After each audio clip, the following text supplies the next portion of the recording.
আসসালামু আলাইকুম দর্শক, আশা করি আপনারা সবাই ভালো আছেন। দর্শক, আমি এখন ছিলাম লোহার ব্রিজের বিপরীত পাশ কামরাঙ্গী চর অংশে। তো দেখতে পাচ্ছেন এখানে কিন্তু ড্রেনের যে কাজ সেটা কিন্তু চলমান রয়েছে। বিশেষ করে ৮ লেন রাস্তা যে ড্রেনে যে পানিগুলো বৃষ্টি হলে যে পানিগুলো নেমে যাবে, এই ড্রেনের মাধ্যমে কিন্তু বুড়িগঙ্গার সাথে এই পানিটা জয়েন দেওয়া হবে, যাতে সুন্দরভাবে পানিটা নেমে যেতে পারে রাস্তার দুনো পাশ দিয়ে, যাতে পানি না জমে। আসলে যখন আপনি একটা হাইওয়ে বানাবেন সেখানে যদি পানি জমে তাহলে এই রাস্তা বানানোটাই বৃথা। সেই কারণে কিন্তু দুনো পাশে অনেক বড় করে ড্রেন বানানো হচ্ছে এবং এটা কাজটা কিন্তু এনডিই তারাই করতেছে।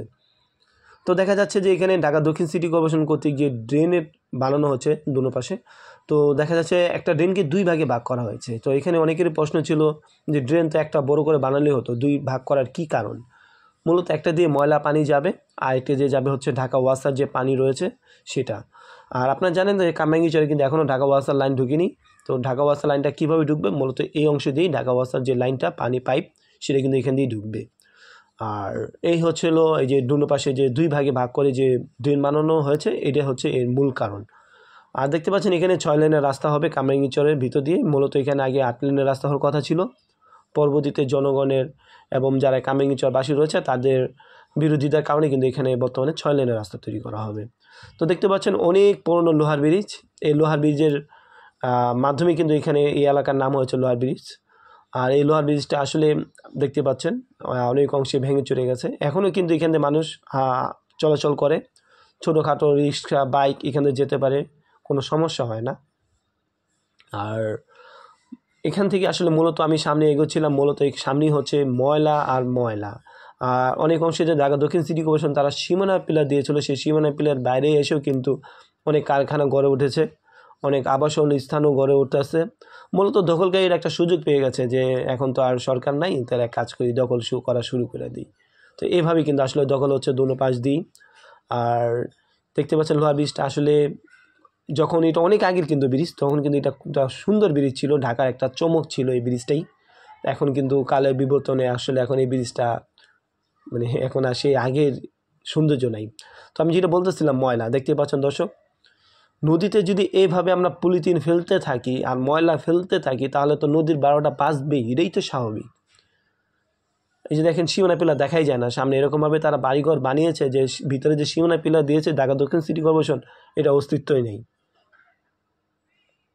তো এই হচ্ছে মূল আদি বুড়িগঙ্গা নদী। এখান দিয়েই আসলে সামনের অংশে যে লালবাগ অংশ রয়েছে সেই অংশে কিন্তু 8 লেনের রাস্তার কাজ চলমান রয়েছে। এই 8 লেনের সাথে এই 6 লেনের রাস্তা যোগ করা হবে এবং এই লোহার ব্রিজ প্লাস এই লোহার ব্রিজের সাথে যে ব্রিজটা রয়েছে এই দুটোটাই কিন্তু ভেঙে ফেলা হবে, ভেঙে ফেলে 6 লেনের ব্রিজ করা হবে এবং খুব সুন্দর করে গড়ে তোলা হবে। আর দেখতে পাচ্ছেন নিচ দিয়ে মাটি জমতে জমতে, আর এখান দিয়ে আসলে এখন আর নদীর পানি যায় না, যায় শুধু ড্রেনের পানি আর ময়লা দুর্গন্ধ পানি। এই পানি বয়ে চলে এই আদি বুড়িগঙ্গায়। আর এটা রক্ষার জন্য আসলে যা যা করার প্রয়োজন ছিল সেটা ঢাকা দক্ষিণ সিটি কর্পোরেশন কিছুটা হলেও উদ্যোগ নিয়েছিল, কিন্তু তারা কিন্তু পুরোপুরি ব্যর্থ হয়েছে। এখানে শত শত কোটি টাকা আমার মনে হয় বৃথাই খরচ হয়েছে। না হইলে যদি আমি এত কোটি টাকা খরচ করে যদি নদীর জায়গাটা যদি আমি সুন্দর এবং পরিপূর্ণভাবে যদি করতেই না পারি, সীমানা নির্ধারণ করতে না পারি, তাহলে আর এত টাকা খরচ করে লাভ কী হলো বলুন? যেখানে বিএডব্লিউটি তারা কিন্তু সীমানা পিলার তারা কিভাবে দিচ্ছে, তাদের সীমানা পিলার নড়ানোর কারো সামর্থ্য নাই।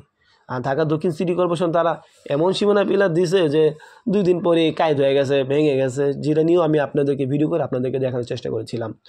আর দেখতে পাচ্ছেন আদি বুড়িগঙ্গায় কিন্তু বর্তমানে পুরো মাটি মানে দেখা যাচ্ছে, পানি আসলে নাই বললেই চলে। হয়তো বর্ষাকালে কিছু বৃষ্টি হয় তখন এই পানি এখানে এসে জমে। তবে আল্লাহ না করুক যদি ঢাকায় অতিমাত্রায় বৃষ্টি হয়, এই নদীটাই কিন্তু আমাদেরকে রক্ষা করবে। বাট এই নদীটাকে যে আমরা এই যে আস্তে আস্তে দখল করে ফেলতেছি, নদীর মাঝখানে সাইনবোর্ড লাগিয়ে দিচ্ছি এটা মুক্তিযোদ্ধা সংগঠনের জায়গা, এর চাইতে হাস্যকর আমি আমার লাইফে আর কিচ্ছু দেখি নাই। নদীর মাঝখানে তাদের জায়গা, যেটা এখনও কিন্তু অনেক অংশ বয়ে চলতেছে। তো এর মাঝখানে যদি আপনারা আপনাদের জায়গা দাবি করেন তাহলে তো আমার একটা কথা বলতেই হয়, আপনাদের বাপদাদা যারা মানে যাদের জায়গা আপনি হিসেবে দাবি করতেছেন অবশ্যই তারা বাদ্যান্যই ছিল, নাহলে তো এই জায়গার মধ্যে বাস করা সম্ভবই না। তো দর্শক, যাই হোক, খারাপ কথা একটা বলে ফেললাম।